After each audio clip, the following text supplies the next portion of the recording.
Hello and welcome. 2024 is one of the most politically consequential years for several decades. Not till the year 2048 will the world see the number of elections that we're going to witness this year.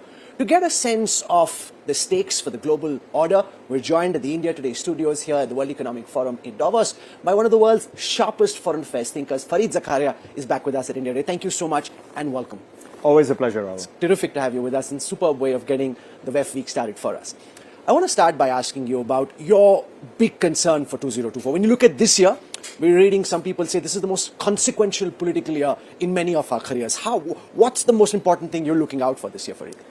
Well, unfortunately, I have to confess, Rahul, that the biggest challenge of 2024 is going to come not from an election in some third world country, that's battered and dysfunctional.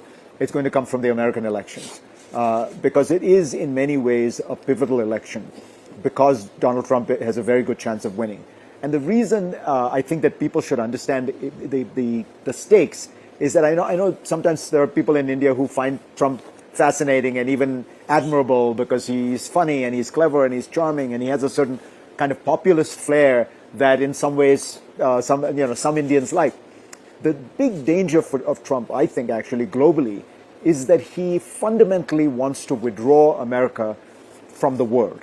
He wants to essentially turn his back on a role that America has played in the world since 1945 as the ultimate guarantor of security in Europe, as the ultimate guarantor of security in Asia. If he does that, I think you are going to see very, very large consequences. Look at the Middle East, to give you an example. Why is the Middle East in flames? The Middle East is in flames right now because the United States over the last 15 years has been withdrawing from there. And instead of arriving at some wonderful, stable balance, the horrible imperialist is gone, actually what's happened is a power vacuum has developed in the Middle East. Regional players are jockeying for influence, largely Iran versus Saudi Arabia.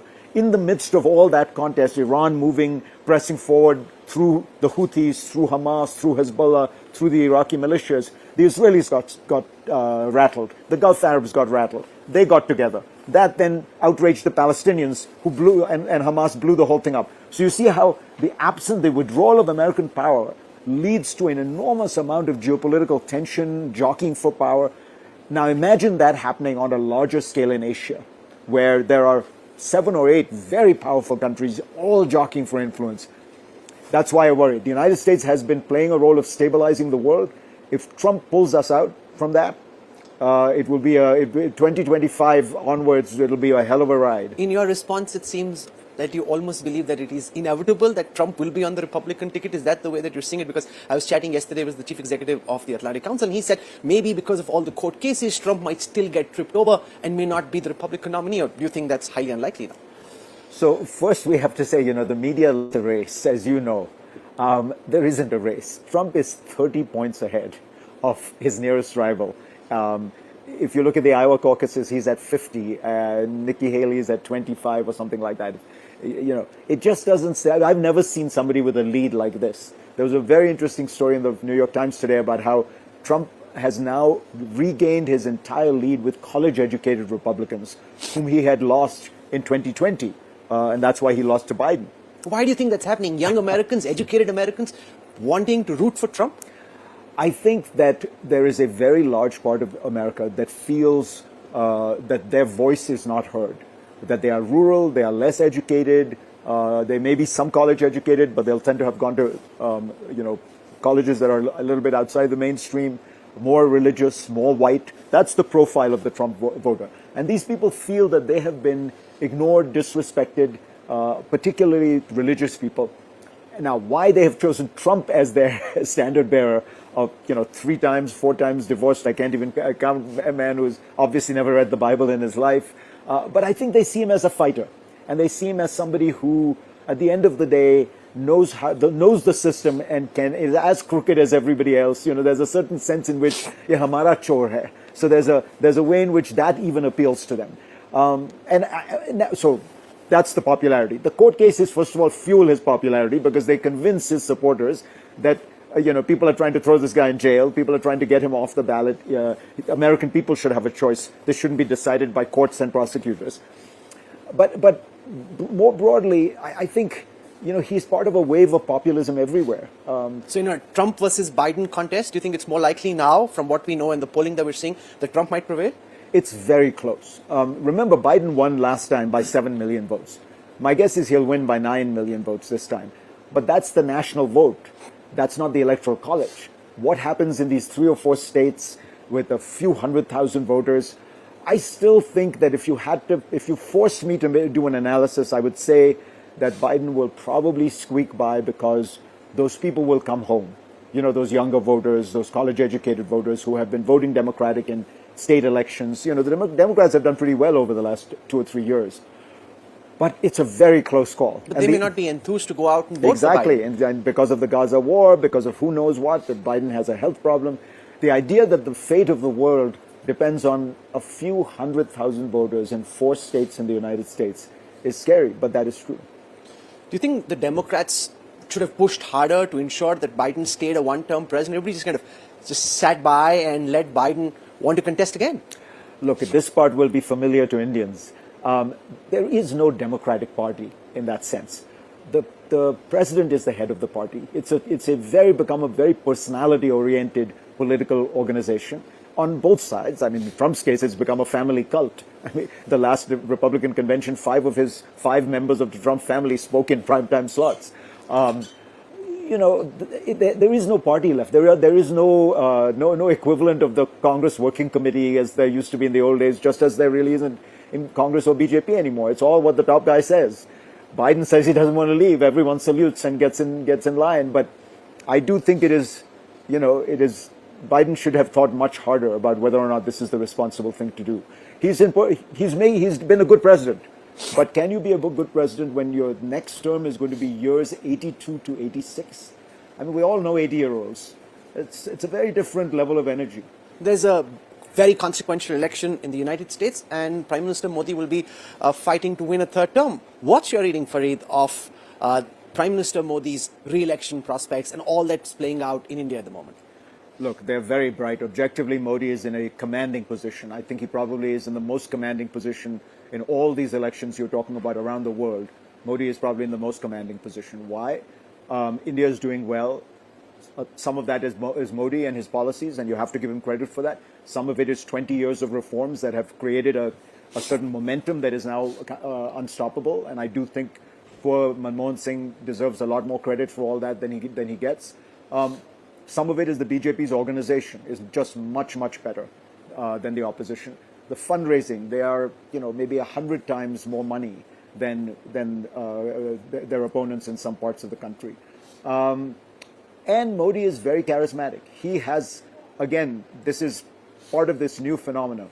Modi has his pulse on a certain kind of Indian in a way that very few people have in India. He comes from outside the elite. He may be the first real non-elitist Indian Prime Minister. If you think of the Nehru, Gandhi, even Narasimha Rao, even Manmohan Singh, they all, by education, if not birth, came out of a certain kind of elite background. He doesn't. And there is a sense in which the Aam Aadmi relates to him, and he understands Hindu pride, the ordinary Hindu's pride in a way. I wish he would use it in a more positive way, not to divide people, but to bring everyone up. But there's no question that he has tapped into something. But Prime Minister Modi seems to be defying a global trend against anti-incumbency. World over, whether it is Biden, Macron, Trudeau in Canada, they're all facing massive anti-incumbency. He seems to be the one outlier in a country as complex as India. Because he has managed to be both an incumbent and part of the establishment, and yet the populist outsider. That's what I mean by the tapping into this Hindu pride. He is able to tap into the pride of a large part of India that felt that, we're not Bombay Walas, we're not Delhi Walas, we didn't go to these fancy universities, but our time has come.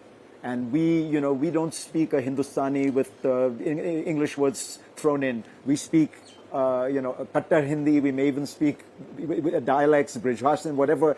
That India Modi gets. And so he's simultaneously able to be the outsider and the insider. Erdogan in Turkey is the closest example. Orban in Hungary. There are a few of these characters. And Modi is, I think, probably the leading one among them.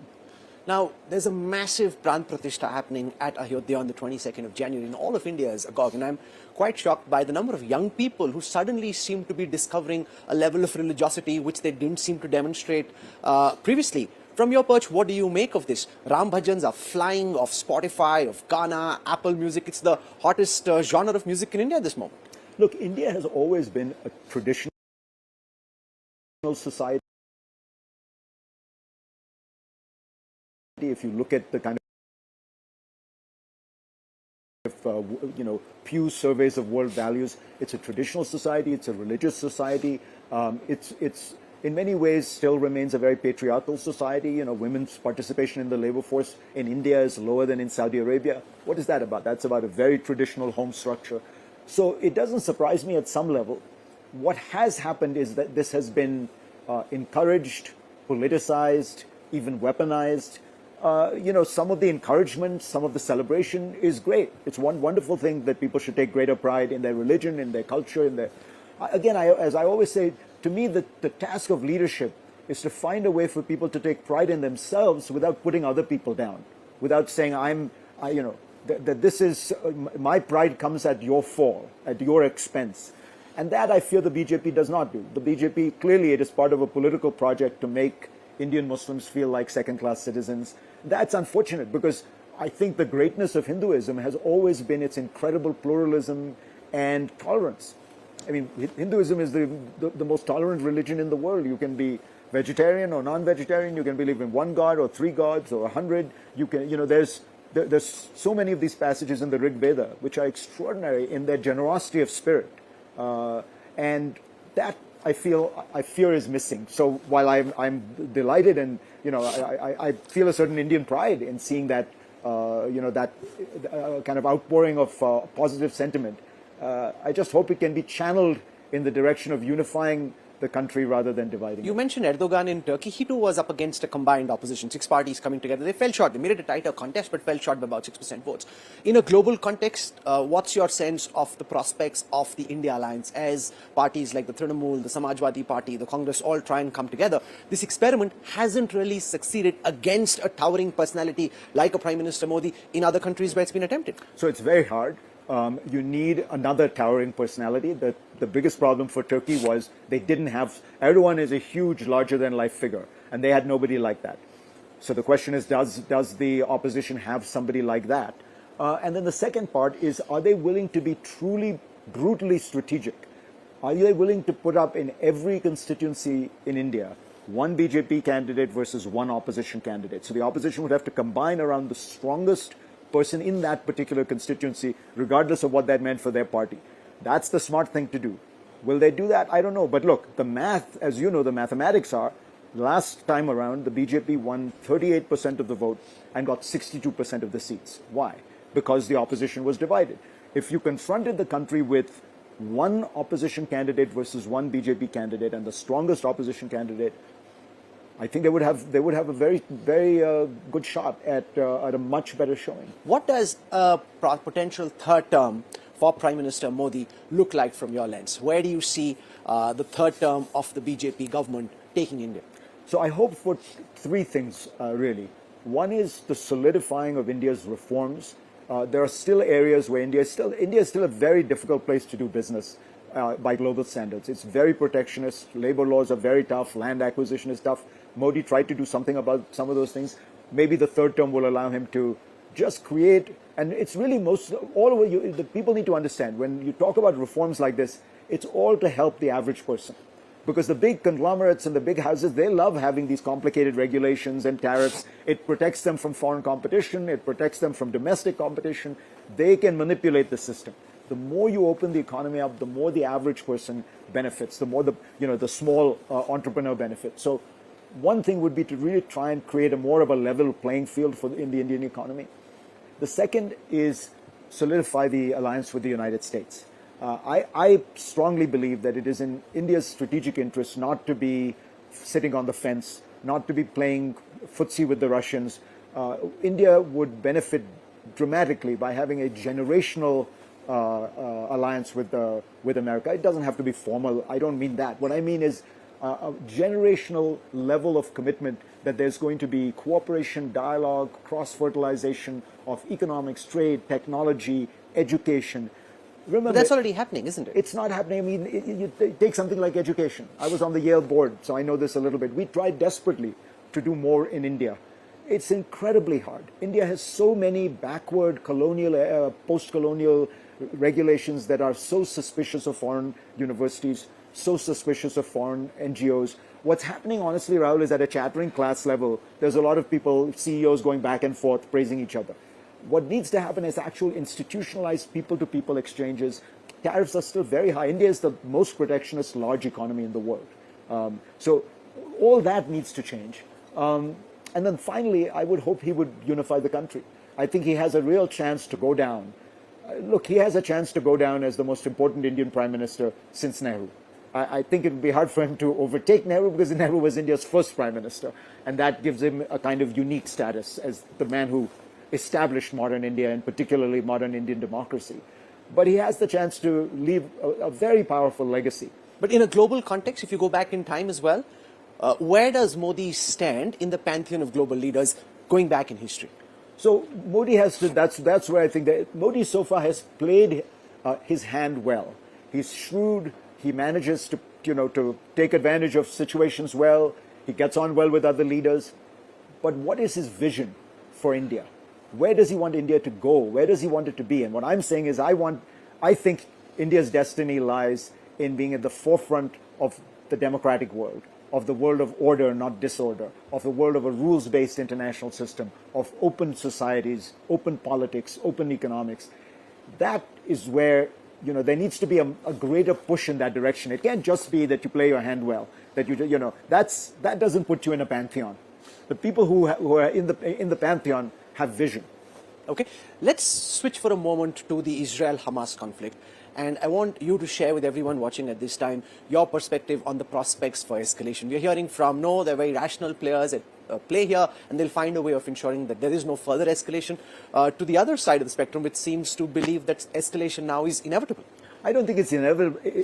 I don't think it's inevitable, but I'm very worried. Look, Hezbollah and Iran have generally been fairly careful, cautious players. What they do cleverly and surreptitiously and under the table. They don't do it overtly. But you are getting to a level of tit-for-tat violence where a miscalculation, a misperception could easily take things one step further. And most worrying, these attacks that are taking place where the Houthis are attacking commercial shipping, and then the Americans and the Brits are going and attacking the Houthis. This has a very dangerous feel to it, because I understand that the impulse. The United States, again, is trying to act as the kind of global policeman and say, look, you can't stop all global trade that goes into the Red Sea. That is, that's one of the two vital choke points of traffic in the world. I mean, India's energy comes from there.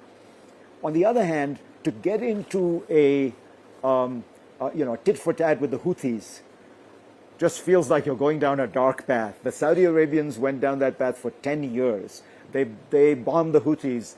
They got the UAE involved. And those guys, these are classic terrorist militia bandits.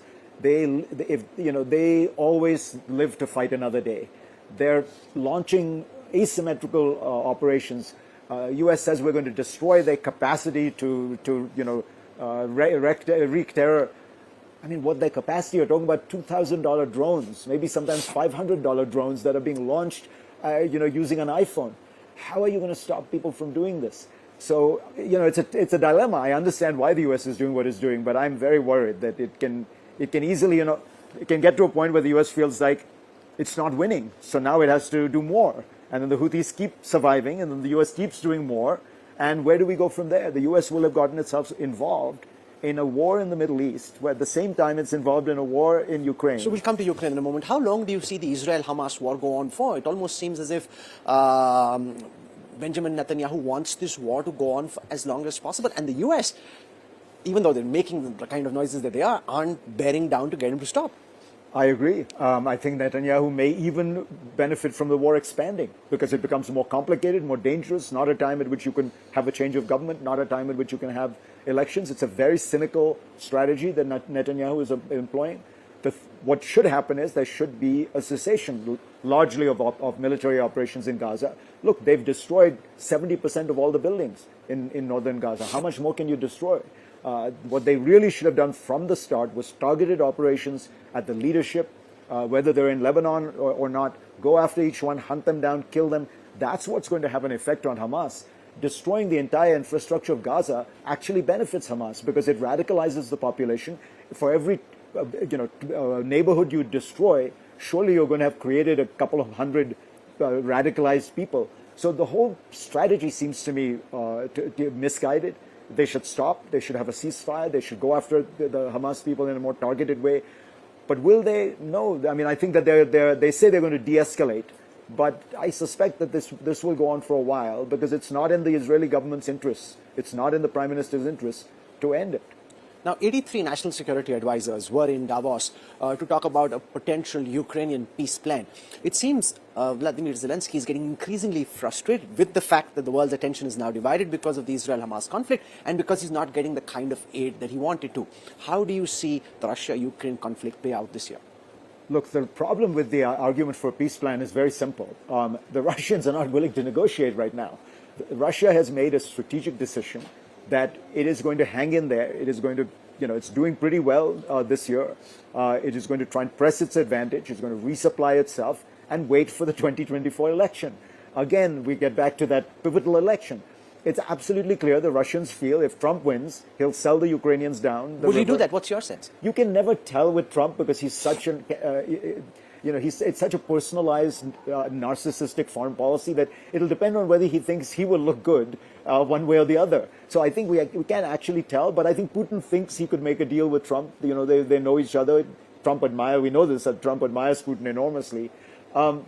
So that is the great concern, which is you're not going to get a deal this year while the Russians are waiting. But I do think that as a broader proposition, we should be thinking about a negotiated end to this war. Look, at the end of the day, Ukraine's goal should not be to recover every last square inch of territory. Ukraine's goal should be to create for itself the ability to exist as an independent, sovereign country anchored in the West, anchored in Europe, with security guarantees and membership in the European Union. You can have that whether you have 85% of Ukraine or 97% of Ukraine. Does it matter that South Korea, lost half its territory when, not half, it lost a certain amount of its territory? Does it matter that, there's so many countries in the world where the size of your territory is not what's important. What's important is what you do with it, how you invest in it. So if the Ukrainians can get EU membership, security guarantees, stable borders, that part can remain frozen and contested, and you move on. Last year, I asked you if there could be a palace coup against Putin. That's when there were some kind of coups against Putin, and he seemed to be on a sticky wicket. This year, the question is, can Putin win? Well, and if you recall, I told you there was no chance, and I think that has turned out to be right. I don't think Putin can win unless the West completely abandons Ukraine, because the Ukrainians will fight. And you have to understand this. The Ukrainian attitude is the attitude of a colonized people who want to fight for their independence. So, the French tried to stay in Algeria. A lot of people said, the Algerians won't keep fighting. The French had killed 1 million Algerians over 15 years. The Algerians kept fighting. The Ukrainians will keep fighting. But it can get very bloody and very messy, and you could have a lot of Ukrainian death if the West does not supply them. I hope the West does supply them, because I think you want to combat this kind of aggression. You want to give it's important to remember this is classic 19th century aggression where you are invading another country, taking its territory, taking its people, making that part of your country. And that has really not happened that much since 1945. It is a very rare case of classic aggression. And so I hope the West counters it. In the last part of this conversation, I want to talk about China. China and the US seem to be pulling back from the kind of increasing confrontation. How do you see that relationship play itself out? And how do you see Xi Jinping deal with India and Prime Minister Modi's government? So you're right. China is being much more sensible with regard to its foreign policy, much less aggressive with the US. There is an effort to create a working relationship. The US has also, in some way, reached out more than they had in the past. The fundamental question Xi Jinping faces is not how he'll deal with the US, because the US is so powerful. At some level, you knew there was going to be some kind of rationality would step in at some point. The question is, how will he deal with India, with Japan, with Australia? Because the key that we have to remember about China is this is all not just about America. It's that China's rise has caused great nervousness and anxiety and opposition in Japan, in India, in Vietnam, in South Korea, in Australia, in the Philippines. And she has not been a particularly good foreign policy president in that sense. He has managed to alienate almost all these countries. So if she is able to genuinely adjust course, that would be one thing. But I think she is much more ideological than people realize. Look at the Chinese economy. The Chinese economy is doing very badly after 40 years of extraordinary success. China's technocrats know what to do. They have handled these crises in the past expertly. China has grown at a pace no country in the world has ever grown. And yet they are not doing it. Why? Because Xi Jinping doesn't believe in those technocrats. He doesn't believe in the market-oriented way they handle things. He doesn't believe in, easing up the economy, allowing consumers to spend more, giving easy credit. He thinks this is all soft, weak. He gave a speech to young people that's very telling. The young people have, by some measures, 35, 40, 45% unemployment. And he gives a speech to these young people saying, you have it too easy. When I was growing up, we were sent into the farms with the Cultural Revolution. You need to suffer. You need to struggle. That's what will build your character. So that's a very different approach, So she may be much more ideological. How's he most likely to deal with India from where we are at this moment? Because he boycotted or didn't come to the G20 in India, Prime Minister Modi, and she hardly met, just a very curtsy handshake. And the armies are still deployed in some areas, eyeball to eyeball, along the line of actual control. So what he should do, if he was smart, is the most important relationship in the world for China should be India. Because if he can defang India and defang India's opposition to him, the American alliance in Asia becomes much less potent, because otherwise you're dealing with offshore countries. India is the only major land power. But he seems to be playing to a different tune. He's playing to a different tune. He is not taking any real steps. I mean, what has he gained from that Himalayan excursion? 40 miles of glaciers, and in return, he completely changed the Indian attitude towards China. So I suspect that tensions will continue. I don't see any particular rapprochement unless you see a real de-escalation, and it would have to start with that border. I think for India, understandably, the symbol of China's commitment to a different relationship would be not just de-escalation from the border, but the destruction of infrastructure that has been built at the border. Because you can't just withdraw your troops and keep in place the whole infrastructure there, which can allow them to surge forward at any moment. But there's no sign of that. Far from, they're building new villages, they're building more roadways, they're building more military infrastructure. So what do you think could be going on in the mind of Xi Jinping and the generals in the PLA? Where are they going with this? Look, it seems that this Chinese leadership has an obsession with the idea of demonstrating to India that it is the older brother. If you remember, that was the phrase that used to be used in the 60s after the 62 war, where that the Chinese wanted to show the Indians that they were, superior. They were the more powerful country. They were the leading power of Asia. And maybe that is the dynamic here, because, as I say, it makes no rational sense. China should be trying to play the US and India, put a wedge between them. There are 16 borders China has. It has resolved 15 of them, largely. This is the 16th, and they show no signs of wanting to resolve it. You have to assume it is because they have a strategic desire to maintain a certain kind of, as you know, that area is sensitive because there is a potential, there's a way in which you can create a kind of stranglehold, a choke point for India, over India. And maybe they want to do that. Lastly, on Taiwan, on the back of the presidential elections, where an anti-China party has won yet again, do you see Xi Jinping getting more belligerent on Taiwan, given where they've already upped the ante to? So it will again be an interesting example of whether he can show some maturity. Yes, an anti-China party did win, but the guy won with 40% of the vote. That means 60% of the vote went to the other two candidates who were not as anti-China. They were not pro-China, but they were moderates on this issue. So what he should realize is that Taiwan, really the main sentiment in Taiwan is not in favor of independence. It's in favor of the status quo. Continue the status quo, let us live with de facto independence. That seems to be the solution to the Taiwan problem, if there is a solution, which is everyone can have their fantasies about the future, but nobody changes anything in the present. No, but what happens if Trump gets elected? Does that then change the equation completely in Asia Pacific? On this issue, Trump has not been particularly irresponsible. So one has to hope that it doesn't change too much. He has tried to play around a little bit with being more pro-Taiwan. But no, I think the ball is in Beijing's court. Beijing could keep if you're willing to kick the can down the road. And I think that is the best solution to Taiwan. Sometimes there are problems in the world that cannot be solved perfectly, they can be managed. And the best way to manage this is for everybody to just accept the status quo is fine, and we don't want to disturb it. We'll leave it there for the time being. This has been a fascinating conversation with lots of very sharp and unique insights as always. Thank you very much. Pleasure, Rahul. Thank you. Thank you.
Hello and welcome.